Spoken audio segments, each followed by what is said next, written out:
نہیں، جو صحیح عقیدہ ہے، جو صحیح عمل ہے، اس کو پیش کیا جائے. ارے یہ بھی ایسا کون جا کے بدعتی ہو جائے گا صاحب کہ ان کا نام لے لیں گے تو بدعتی ہو جائیں گے لوگ. نام لینے سے بدعتی تھوڑی ہو. کوئی بھی میں خود میں پڑھا ہوں نا، میں تاج مساجد بھوپال میں. اچھا اچھا. تو میں نے 5 منٹ خواجہ غنی نواز کی شان میں تقریر نہیں تھی. 5 منٹ جی رات دن بس ان کی شان میں تو ہوئی، کاندڑا والوں کی شان میں، لیکن غریب نواز کی شان میں نہیں ہوئی. جی. تو بھائی ایک سفر میں جنہوں نے 90,000 لوگوں کو اسلام میں داخل کیا، ایک سفر میں، باقی کتنے سفر کیے حضرت خواجہ صاحب نے، وہ تو ایک الگ بات. جی جی. تو یہ جتنا سلسلہ دیوبند کا ہے یہ حضرت خواجہ غنی نواز سے آیا ہے، چشتی سلسلہ. جی جی. حضرت شیخ علاء الدین صابر کلیری سے ہوتا ہوا تمام دیوبند کے لوگ جتنے بھی ہیں سب صابری ہیں زیادہ تر. جیسے صوفی افتخار صاحب جو کاندڑا والے تھے جی وہ خود صابری سلسلے سے ہی تھے. اور یہ جتنے شیخ حسین احمد مدنی، شیخ العرب والعجم جن کو کہا جاتا ہے، جی. اور یہ شیخ ابرار الحق صاحب ہردوئی والے، یہ بھی تو چشتی سلسلے سے ہی ہیں. حاجی امداد اللہ صاحب مہاجر مکی رحمت اللہ علیہ. جی. تو یہی میرا کہنا ہے کہ آج آپ دیکھیے بھوپال میں کبھی تشریف لائیں تو 89 مسجدوں میں علماء دیوبند، علماء ندوہ تفسیر بیان کرتے ہیں. جی جی. لیکن آپ کو افسوس ہوگا جب آؤ گے نا بھوپال مسجد میں، دیکھو کہیں 50 آدمی بیٹھے ہوئے، کہیں 30 آدمی بیٹھے ہوئے، کہیں 40 آدمی. جبکہ آبادی کتنی ہے بھوپال میں آپ کو معلوم ہوگا، 1200 مسجدیں کم بیش. اچھا اچھا. لیکن 1200 مسجدوں میں آپ کو 100 آدمی ملنا مشکل ہو جائے گا جہاں پر تفسیر ہو رہی ہوگی. جی. جبکہ 1,000 آدمی ہو سکتے ہیں وہاں پہ، اتنی پبلک ہے. 1,000 آدمی آ جائیں تو کوئی بڑی بات نہیں ہے، لیکن نہیں آئیں گے. صرف کہیں 50 آدمی آئیں گے، کہیں 30 آدمی آئیں گے. یعنی تفسیر سے اتنی دوری کیا ہے ان لوگ. اس بات کو تو آپ بھی مانتے ہو نا، یہ لوگ قرآن کی تفسیر سے دلچسپی نہیں رکھتے. ہاں بالکل، یہ حقیقت بات ہے، کھلی ہوئی بات ہے. کھلی بات ہے نا. جی. آپ بھی تو دیوبند سے ہی فارغ ہیں. کہاں سے فارغ ہیں؟ ہاں میں جامع مسجد امروہہ سے. امروہہ شاہی. اچھا وہ تو نہیں جہاں پر مولانا فضل الرحمان صاحب تھے؟ امروہہ. ہاں فضل الرحمان صاحب تھے نا وہاں پر امروہہ میں شاہی جی مسجد. جی جی. ان کے بیٹے ہوں گے نا اب تو، کیا نام ہے ان کا؟ بیٹے مفتی شبیر صاحب کے استاد وہیں تو ہیں امروہہ میں. نہیں ہمارے سامنے تو نہیں تھا. نہیں میں نے سنا تھا شبیر صاحب کے، مفتی شبیر صاحب استاد وہیں امروہہ میں ہی ہیں. وہ شاہی ایک تو کون سی جامع مسجد میں جو چلتا ہے نا مدرسہ، اسی میں ہے شاید. اچھا اچھا. ابھی میں آیا تھا امروہہ، میں بھی گیا تھا وہاں پر. نہیں اب تو ان کا استاد کوئی نہیں ہے وہاں.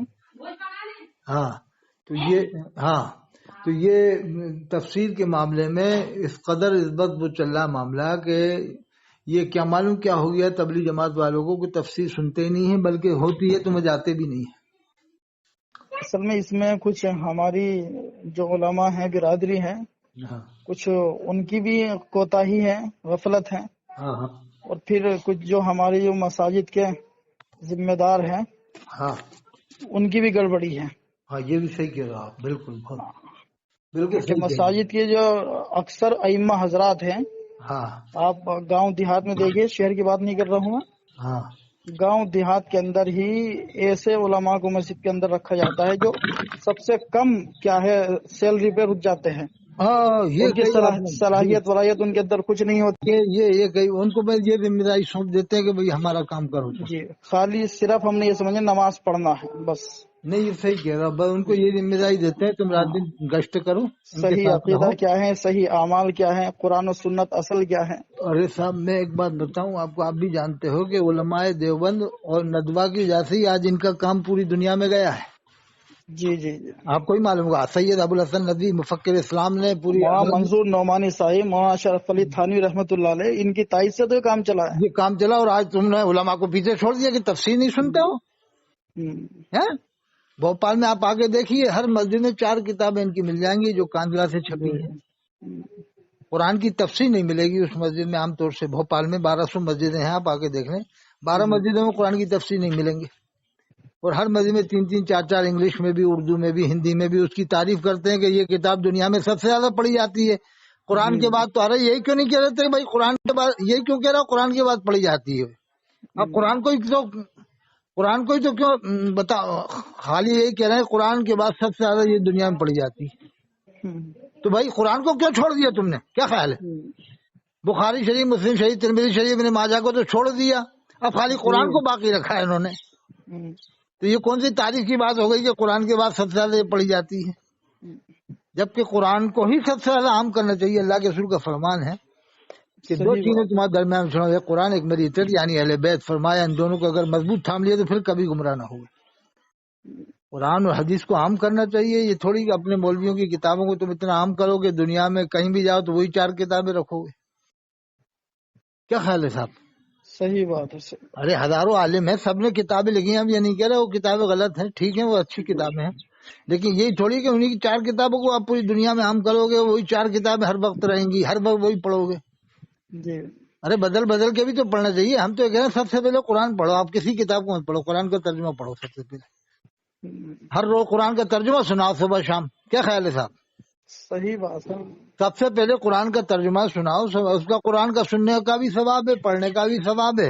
اور قرآن سے زیادہ روشنی کس کتاب میں ہے؟ کسی کتاب میں نہیں ہے. لیکن وہ نہیں سناتے صاحب. ہم تو کہتے ہیں مفتی شفیع صاحب کا ترجمہ سنا دو، ترجمہ سنا دو، تفسیر سنا دو. جس کو مانتے تو مسالم کی سنا دو. مفتی شفیع صاحب نے تو بہترین تفسیر لکھی تھا معرف القرآن.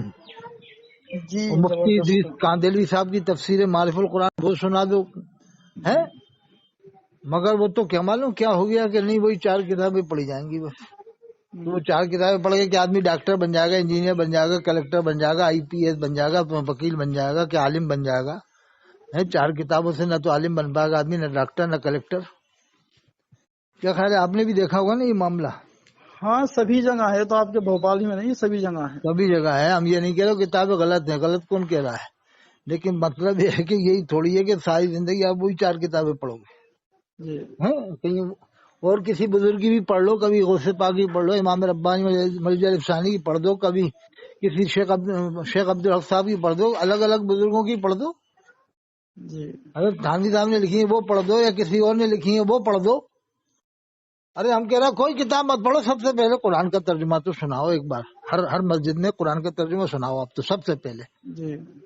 خالی ایک ایک رکوع ترجمہ سنا دو. اب ترجمے کے بارے میں لوگ جانے کیا کیا کہنے لگے ہیں کہ وہ ترجمہ سمجھ میں نہیں آئے گا لوگوں کے. کیا معلوم کیا کیا کہہ دیتے ہیں، اللہ جانے. جب سمجھ میں نہیں آتا پھر یہ ترجمہ والے قرآن چھپ کیوں رہے؟ یہ قرآن اللہ نے نازل کیوں کیا ہے جب سمجھ میں نہیں؟ ارے کیسی کیسی یہ باتیں کرتے ہیں. اللہ تو فرماتا فلا تدبرون القرآن، کیا وہ قرآن میں غور نہیں کرتے ہیں؟ اللہ تو یہ فرماتا ہے کہ قرآن کو اللہ نے نازل اس لیے کیا ہے کہ قرآن کو سمجھو اور اس پر عمل کرو. اللہ نے فرمایا ونزلنا علیک الکتاب تبیانا لکل شیء، ہم نے قرآن نازل کیا، اس میں ہر چیز کا بیان کر دیا ہے. پوری دنیا میں آج قرآن کو پڑھ کر اور سمجھ کر ہی لوگ ایمان لا رہے ہیں. سائنسداں جتنے ایمان لا رہے ہیں نا، قرآن کو سمجھ کر پڑھ کر ایمان لا رہے ہیں. مولویوں کی کتابوں کو پڑھ کے سمجھ کے ایمان نہیں لا رہے. پہلے قرآن کو سمجھ رہے ہیں وہ تفسیروں کے ذریعے سے اور اس کے ترجمے کے ذریعے سے اور پریکٹیکل کے طور پر دیکھ رہے ہیں، ریسرچ کر رہے ہیں، تب ایمان لا رہے ہیں. قرآن سے بڑی روشنی کس کتاب میں ہوئی؟ کسی کتاب میں. قرآن کے بعد پھر بخاری شریف، مسلم شریف، اللہ کے رسول کے فرمان میں روشنی ہے. اللہ نے فرمایا قل اطیعوا اللہ اطیعوا الرسول، اللہ کی اطاعت کرو، اس کے رسول کی اطاعت کرو. اولی الامر منکم، تم میں جو اولی الامر ہے. تو صاحب بہت اچھی بات ہے. آپ نجیب آباد میں کہاں ہے؟ سیورا میں؟ دھامپور میں آیا تھا ابھی نجیب آباد میں، رکا تھا کئی دن. اچھا نجیب آباد کھائی کھڑی ہے نا جی. تو وہاں سے لڑکی بھی گئے تھے. وہ کون ہے؟ حضرت مولانا الیاس صاحب جو لڑکی میں مدرسے چلاتے ہیں. جانتے ہیں آپ لڑکی میں مدرسے چلاتے ہیں؟ نہیں میرا تعارف نہیں ہے. وہ شیخ الحدیث حضرت مولانا یونس جونپوری رحمۃ اللہ علیہ کے خلیفہ بھی ہیں، شاگرد بھی ہیں. اچھا. حضرت مولانا مفتی الیاس صاحب بہت زبردست قابل شخصیت ہیں، ابھی دورے پہ ہیں حیدرآباد بنگلور کے. اچھا. وہ ابھی آنے والے ہیں. لڑکی میں مدرسہ ہے لڑکیوں کا بہت بڑا، اور ایک اور مدرسہ لڑکوں کا بھی ہے، بہت پرانا مدرسہ جو جامع کے پاس میں. اچھا. تو میں حضرت سے ملاقات کی، بڑا نورانی چہرہ تھا، بہت بعمل شخصیت ہے زمانے کی، اور بعمل بھی ہے اور چہرہ بھی دیکھو تو لگتا ہے کہ کوئی بزرگ ہستی ہے. بڑی سادگی ہے. میں ملاقات ہوئی تھی ابھی کچھ دن پہلے یا 15-20 دن پہلے لگ بھگ. اچھا. تو ٹھیک ہے انشاءاللہ پھر کبھی آئے صاحب ملاقات ہوگی انشاءاللہ انشاءاللہ. ہم پیغام پہنچا دیں گے آپ کا. ٹھیک ہے. السلام علیکم.